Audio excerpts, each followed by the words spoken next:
Yeah, where we're going, LWAR Bajigar, it's called. It's just to the east of Gaisaraka, actually. It's what we found when we were out in Gaisaraka was that a lot of the coordination for the attacks on us were coming from this town.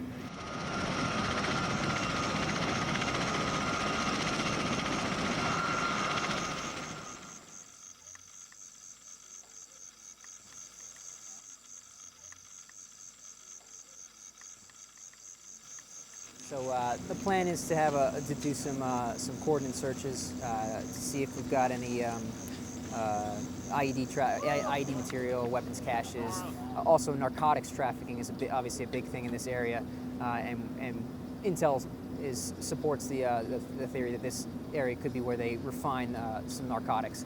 So things like that is what we're looking for, as well as high-value individuals that we've identified, or that our battalion has identified for us. They could potentially be bedding down in this location. So that's the idea of this operation, is to try and find the leaders and try and take them out.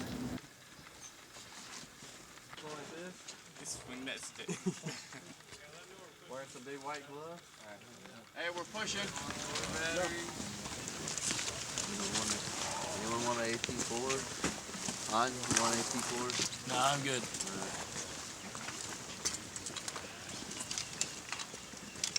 Oh yeah, good luck, bro. See you there. Well, there comes one. Oh,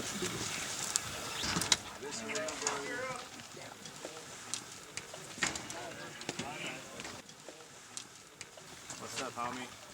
What's up? Damn, look at you. Look at you jamming some depth sick and shit. Oh yeah.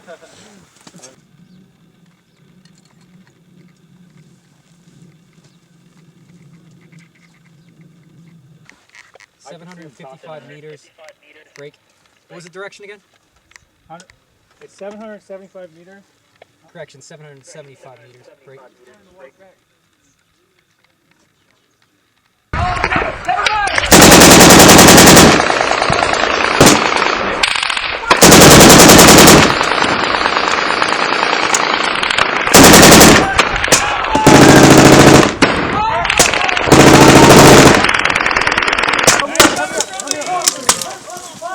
Hey, we're taking fire from 3 directions right now.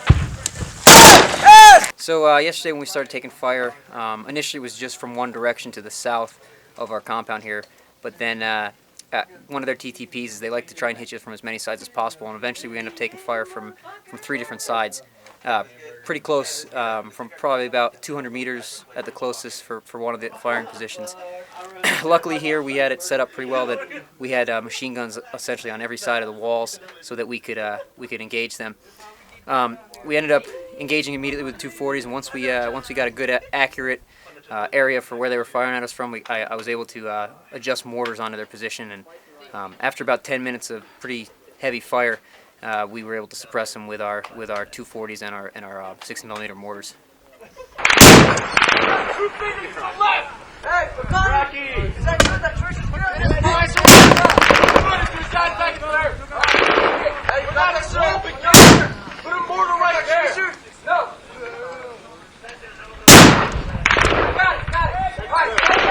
Got it!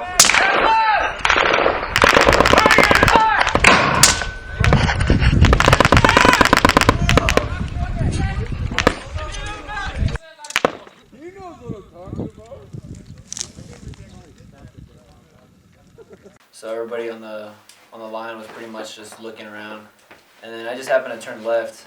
I saw 2 individuals poking their heads up. I immediately shifted my gun towards them, and then they dug down, and as soon as they dug down, they fired the RPG.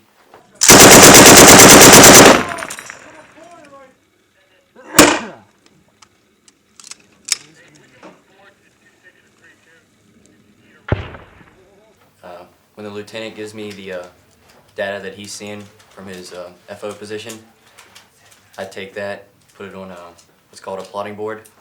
I got all kinds of different points and whatnot plotted on it.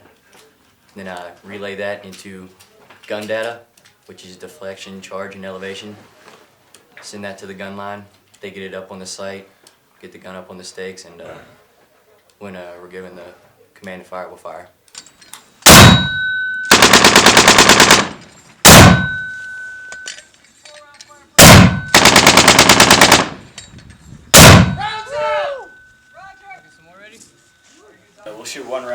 see where it impacts. After that impact, we'll make the adjustment. He'll give us the new data.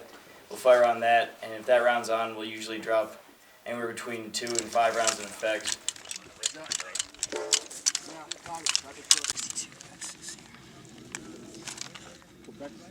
Did you say 5.2 or 6.2?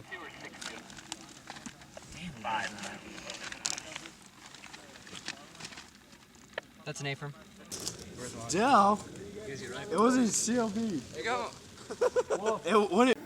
And it started out in the morning, I think around 6:30, and I was on post with a 240 machine gun, and they started firing at me. It wasn't too intense, and then gradually throughout the day, they started picking up.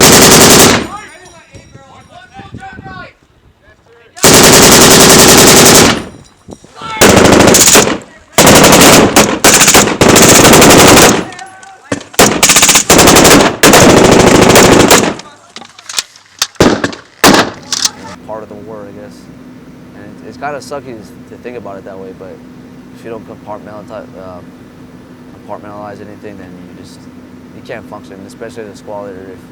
If everything that happens that you see weighs down on you, then you're not going to be able to do anything. You're not going to be able to tell your Marines to go there, or to tell your Marines, hey, to do this or do that, because you're weighed down and you're afraid of anything to happen.